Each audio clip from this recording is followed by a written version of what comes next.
kenyataannya ketika saya berada di kelompok-kelompok seperti itu, yang paling dibenci adalah dakwah salafi. Kenapa? Ya, karena penentangannya itu berhujah. Kalau yang lain itu mudah dipatahkan kalau dialog. Dan saya dulu, nih maaf saja, waktu menjadi utusan JI, PDB sekali ditandakan. Saya hanya berdua.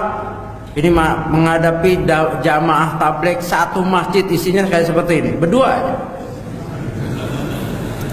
Itu separohnya goncang itu. Padahal ada syekhnya dari Madinah datang. Pokoknya bahasa Arab kita mau berantakan, yang penting pede. Selesai pengajian, selesai dialog di Masjid Sandakan, besoknya pindah ke masjid satu lagi di BDC namanya. Saya lagi wudhu, itu nggak mulai jamaah. Itu isinya tabligh semua. Rupanya nunggu saya jadi imam. Rupanya dialog kemarin kalah rupanya. Itu jadi tabligh apa semua itu istilah kami dulu kecil.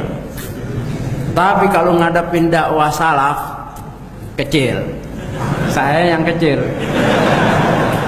Ini saya rasakan ketika di Australia. Saya menghadapi murid dari Syekh Muhammad Shalih Utsaimin. Contoh misalnya, saya kasih contoh kasus satu yang doktrin yang paling ampuh di kalangan takfiri, yaitu mengkafirkan hukumah pemerintah tadi seperti Saudi, Indonesia itu kafir. Bahkan ada fatwa terbaru dari kelompok-kelompok yang saya nggak sebut namanya. Indonesia lebih kafir daripada Amerika, lebih kafir daripada Australia, lebih kafir daripada Inggris. Saya punya rekamannya ketika dialog di Nusa Kambangan. Nah, memang kami dulu begitu. Nah, apa yang kita sangat benci dengan salaf ketika itu? Saya sangat benci dengan salaf, kelompok-kelompok seperti saya, karena mereka memang hujahnya berat untuk dipatahkan. Salah satu yang saya justru malah berubah, yaitu ketika masalah takfir, ya, beliau ketika itu saya dialog dengan beberapa masyayikh yang ada di Australia. Di antara yang sampai sekarang saya hafal hadis itu, ya sebetulnya sebelumnya juga saya hafal, cuman tafsirnya lain. Ya. Itu hadis tentang dalam Sahih Muslim, sayakun min ba'di a'immatun la yahtaduna bihudaya wa la yastanuna bisunnati sayakumu fihim rijalun qulubu syayatin fi jisnanil ins. Akan muncul nanti, ya, pemimpin-pemimpin yang mereka tidak berpegang dengan petunjukku, yaitu Al-Quran, dan tidak berpegang dengan sunnahku, ya, yaitu hadis, dan akan tegak di antara mereka para pemimpin, qulubuhum qulubu syayatin fi jismanil ins, hatinya hati syaitan di badan manusia. Pemimpin saat itu seperti itu. Kalau sudah hati syaitan, mana kenal halal haram, ya.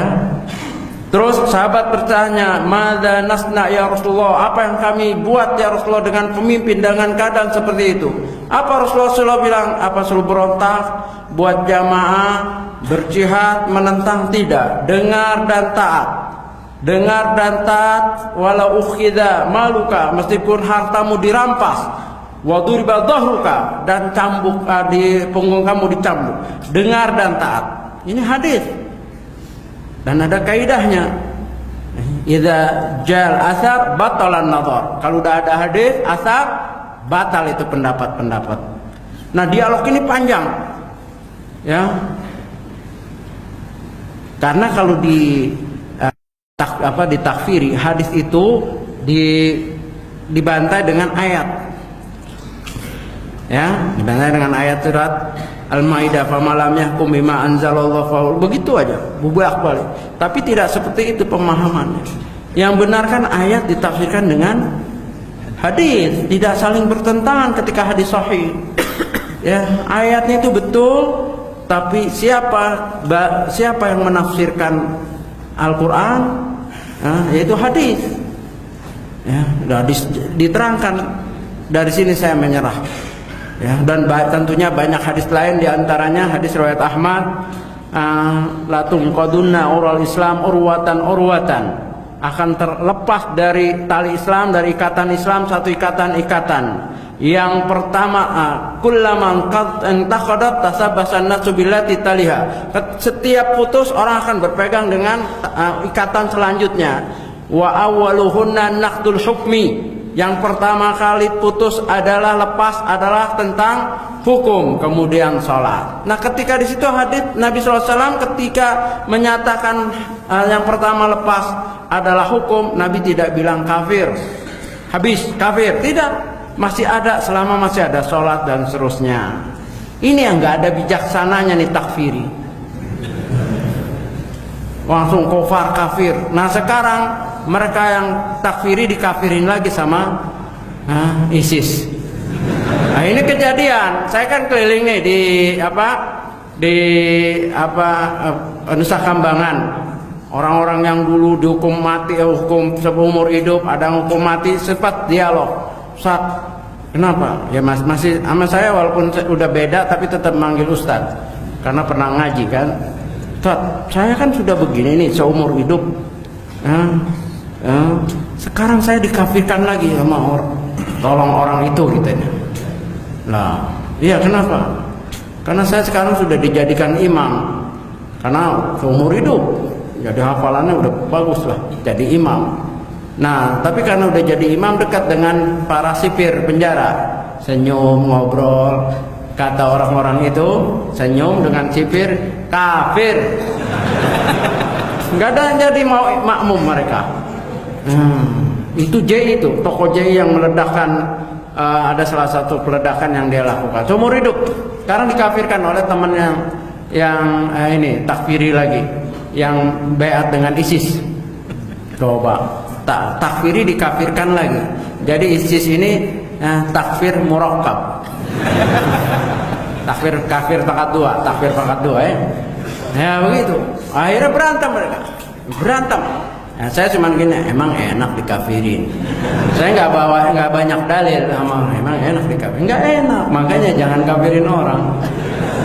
Begitu ya. Nah, itulah hujah-hujah yang dilontarkan oleh dai-dai atau ulama salaf yang bermanhaj salaf atau sunnah, ini susah dipatahkan. Inilah mereka benci. Akhirnya mereka tuduh dakwah salafi adalah dakwah neo-murji'ah. Nah, saya dibilang murji'ah. Jangankan saya, Syekh Ali aja dibilang murji'ah. BNPT telah mengundang tokoh murji'ah, Syekh Ali Hasan Halabi. Coba antum panggil orang yang itu, tanya murji'ah apa? Enggak tahu dia tuh. Wallahu alam, pokoknya katanya Syekh Ali murji'ah. Ya, itulah tuduhan mereka. Ya dulu saya juga begitu menuduh. Pokoknya kalau yang bertentangan dengan kita murji'ah. Ya, karena apa? Karena kita di khawarijin katanya. Jadi kalau kita diskusi yang satu khawarij, yang satu murji'ah, yang siapa yang ahlu sunnah? Ya, nah inilah. Jadi berpegang teguhlah dengan dakwah sunnah. Karena disitulah al-mustaqbal fil Islam, masa depan Islam ini dengan keilmiahan. Ya, siapa saja yang istilahnya mempersoalkan, dia akan lelah sendiri. Karena hujah-hujahnya wadih seperti matahari di siang hari. Siapa yang bisa nutup? Ya, matahari terang benderang di siang hari. Ya, orang yang nggak bisa melihat, ya orang yang buta dan buta mata hatinya. Mudah-mudahan kita doakan mereka mendapat hidayah.